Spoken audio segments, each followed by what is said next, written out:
जानते हैं वो कौन सी ट्रांजेक्शन है जो करते हुए आपको रखना है ध्यान। सबसे पहले हम बात करते हैं, हमें पता है कि आजकल ज्यादातर लोग क्या करते हैं, क्रेडिट कार्ड को यूज करते हैं। तो यूज करेंगे तो बाद में पेमेंट भी करनी पड़ेगी।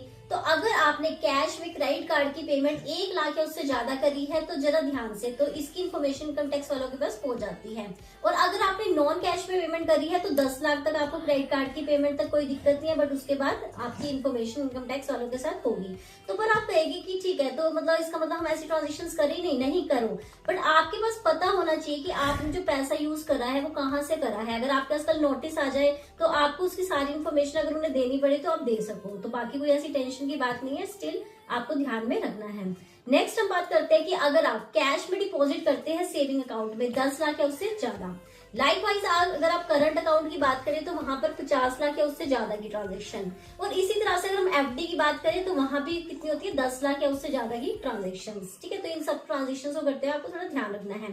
लाइकवाइज अगर हम फॉरेन ट्रिप की बात करें, अगर आपने फॉरेन ट्रिप पे 10 लाख से ज्यादा का खर्चा कर दिया, या फॉरेक्स में जो फॉरेन एक्सचेंज में आपने 10 लाख से ज्यादा खर्चा कर दिया है, या फिर आपने क्या किया, प्रॉपर्टी बाय करी है 30 लाख या उससे ज्यादा की।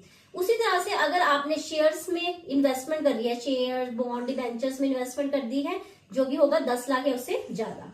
लाइकवाइज अगर आपने किसी को कैश गिफ्ट दिया है 50,000 या उससे ज्यादा, और अगर आपको किसी से पैसा मिला है, कैश रिसीव हुआ है एक सिंगल पर्सन से सिंगल डे में 2 लाख या उससे ज्यादा, तो ये सारी डिटेल हमारी जो इनकम टैक्स डिपार्टमेंट के पास पहुंच जाएगी। तो इसलिए आप अलर्ट रहिए कि ऐसी ट्रांजेक्शन्स करते हुए। तो अगर आपको वीडियो इन्फॉर्मेटिव लगी तो हमारे चैनल को सब्सक्राइब